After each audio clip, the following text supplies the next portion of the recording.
राम राम दोस्तों, जय श्री कृष्णा, जय श्री राधे। आज मैं आपके लिए लेकर आई हूँ धनतेरस की पूजा विधि। दोस्तों, आप सभी का मेरे YouTube चैनल पर हार्दिक स्वागत और अभिनंदन है। आप सभी मेरे चैनल को ज़्यादा से ज़्यादा सपोर्ट करिए ताकि मैं आपके लिए ऐसे ही नई नई कहानियाँ और नई नई जानकारियाँ आपके लिए लेकर आती रहूँ। नमस्कार दोस्तों, आज मैं आपके लिए लेकर आई हूँ धनतेरस की विस्तृत जानकारी। धनतेरस की पूजा विधि क्या होती है, धनतेरस के दिन हमें क्या करना चाहिए, क्या नहीं करना चाहिए। धनतेरस के दिन अगर हम सही विधि विधान से अगर पूजा अर्चना करते हैं तो माँ लक्ष्मी की कृपा हमारे ऊपर साल भर बनी रहती है। आज मैं आपके लिए धनतेरस की पूजा विधि, धनतेरस के दिन हमें किन किन कार्यों को करना चाहिए और किन किन कार्यों को नहीं करना चाहिए। धनतेरस के दिन हमें क्या खाना चाहिए, क्या नहीं खाना चाहिए। माँ लक्ष्मी की पूजा विधि हमें किस प्रकार संपन्न करना चाहिए। साथ ही में धनतेरस की पूजा विधि के साथ ही आपके लिए लेकर आई हूँ धनतेरस की संपूर्ण कथा विधि। धनतेरस 2025 का दीपावली के दिन की शुरुआत धनतेरस के दिन से ही मानी जाती है। इस दिन पूरे साल भर जो भी हमने धन कमाया हम उस धन की पूजा करते हैं। धनतेरस 2025 का पर्व दीपावली की शुरुआत का दिन है और इस दिन किए गए पर्व पूरे साल घर में धन, स्वास्थ्य और सौभाग्य लेकर आते हैं।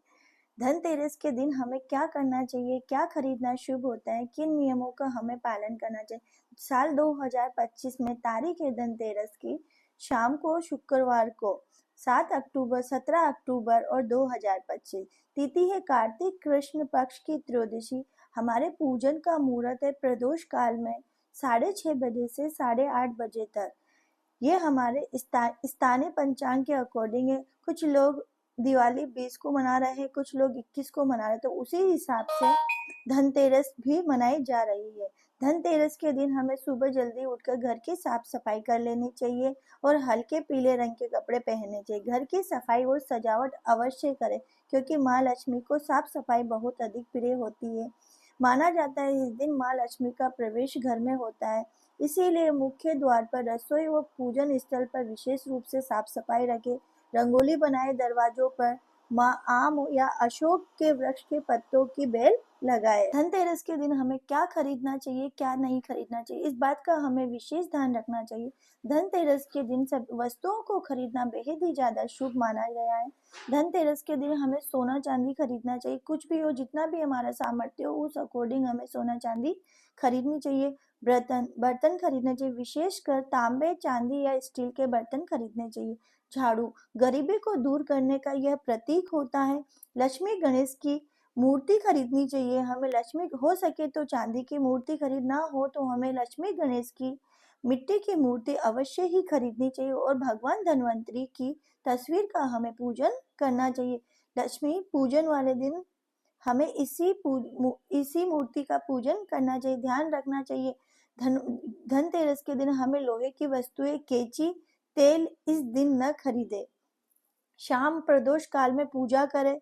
शाम को सूर्यास्त के बाद प्रदोष काल में पूजा करना सबसे शुभ होता है। पूजा में लक्ष्मी जी, कुबेर जी और भगवान धन्वंतरी की आराधना करें। पूजा हमें इस प्रकार करना चाहिए। धनतेरस के दिन हमें इस तरह पूजा करना चाहिए। पूजा स्थल पर लाल कपड़ा बिछाए, भगवान गणेश जी, लक्ष्मी जी, कुबेर जी, धन्वंतरी की मूर्ति रखे और जो भी धन धान्य आपके पास वो माँ लक्ष्मी के समस्त हमें उपस्थित करना चाहिए। फिर हमें दीपक जलाएं, धूप, फूल, रोली, चावल अर्पित करें। ओम श्री महालक्ष्मी नमः, ओम कुबेराय नमः मंत्र का हमें 11 या 21 बार जाप करना चाहिए। पूजा के बाद घर के मुख्य द्वार पर दक्षिण दिशा की तरफ एक दीपक जलाकर रखें।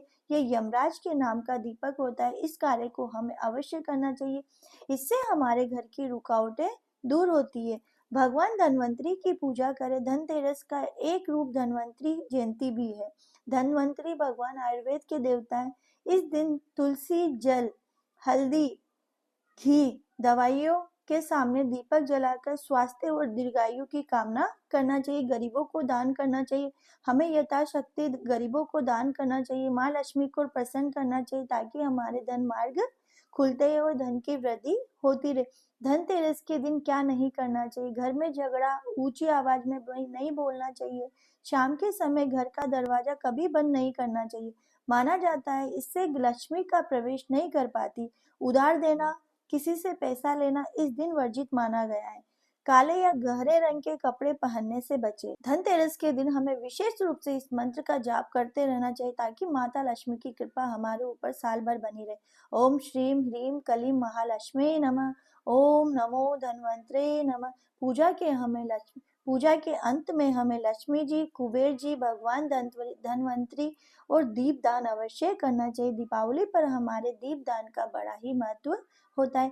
घर की साफ सफाई, लक्ष्मी जी का स्वागत होता है। नए बर्तन, सोना या चांदी खरीदना हमारी समृद्धि का प्रतीक होता है। भगवान धन्वंतरी की पूजा हमारे स्वस्थ आरोग्य की कामना के लिए हम लोग करते हैं। दीपदान, यमराज से रक्षा के लिए हम दीपदान करते हैं। दान पुण्य सकारात्मक ऊर्जा या पॉजिटिव एनर्जेटिक हम साल भर रहने के लिए हम इसका पूजा करते हैं। दोस्तों, अब मैं आपको भगवान धनतेरस के दिन की कथा सुनाती हूँ। धनतेरस की पौराणिक कथा क्या है, जो हमें बताती कि इस दिन दीप जलाने और पूजा करने का आध्यात्मिक और ऐतिहासिक महत्व क्या है। धनतेरस का परिचय इस प्रकार है कि ये दिवाली से 2 दिन पहले त्रयोदशी तिथि या चतुर्दशी तिथि को तो हमारी रूप चौदस पड़ जाती है। धनतेरस की कथा, बहुत समय पहले हिम नामक राजा हुआ करता था। उसके पुत्र का जन्म हुआ, सुंदर, बुद्धिमान और तेजस्वी। परंतु जब राजकुमार का जन्म हुआ तब ज्योतिषियों ने गणना करके बताया कि विवाह के चौथे दिन सर्पदंश से उसकी मृत्यु निश्चित है। यह सुनकर राजा और रानी बहुत दुखी हुए। फिर उन्होंने अपने पुत्र को पूरी सावधानी से पाला। समय बीता, राजकुमार बड़ा हुआ, उसका विवाह एक योग्य राजकुमारी के साथ कर दिया। विवाह के बाद जब चौथा दिन आया तब राजकुमार की पत्नी को यह भविष्यवाणी याद थी। उसने ठान लिया कि वह अपने पति की जान बचाकर रहेगी। उस दिन शाम को उसने अपने महल के द्वार पर बहुत सारे सोने, चांदी, गहनों के ढेर लगा दिए। चारों ओर दीपक जलाए, कमरे को चमकदार रोशनी से भर दिया। अपने पति को जागृत रखकर कहानियां सुनाने लगी, गीत गाने लगी। रात का समय हुआ, यमराज सर्प का रूप लेकर राजकुमार को ढसने के लिए आए। लेकिन जब वे उस कमरे में पहुंचे तो सोने, चांदी और दीपकों की चमक से उनकी आंखें चकाचौंध हो गई। वे कमरे के पास पहुंचे पर अंदर प्रवेश नहीं कर पाए। पूरी रात वे वहीं बैठकर राजकुमार और रानी की बातें सुनते रहे। जैसे ही सुबह हुई, सूर्य की पहली किरण के साथ ही सर्प रूप में आए यमराज वहां से लौट गए। इस तरह उस राजकुमार की मृत्यु टल गई। कथा का फलश्रुति सीख यही है कि उस दिन से यह परंपरा शुरू हो गई कि धनतेरस की रात घर के बाहर दीपक जलाया जाता है, जिसे यमदीप कहा जाता है, जो हमारी मृत्यु को भी टाल सकता है। यह दीपक मृत्यु के भय को दूर करता है, घर में सुरक्षा, सुख और समृद्धि लाते हैं। कहते हैं जो व्यक्ति धनतेरस की रात यमराज के नाम का दीपक जलाता है, उसके घर कभी अकाल मृत्यु नहीं होती है। इसीलिए मित्रों, धनतेरस का पावन पर्व हमें सिखाता है कि धन के साथ साथ दीर्घायु और स्वास्थ्य का भी उतना ही आवश्यक है। इस दिन दीप जलाने, भगवान धन्वंतरी की पूजा करने और यमराज का नाम का दीप दान करने से घर में सुख, शांति, सौभाग्य और मृत्यु के डर का भय दूर हो जाता है। जय माँ लक्ष्मी, जय धन्वंतरी भगवान। शुभ धनतेरस। ये दीपावली का पर्व आप सभी के लिए खुशियाँ लेकर आए। दोस्तों, अगर आपको मेरी यह जानकारी और मेरी धनतेरस की कथा पसंद आई हो तो आप सभी मेरे चैनल को सब्सक्राइब करिए, वीडियो को लाइक शेयर अवश्य करिए। जय श्री कृष्णा, जय श्री राधे।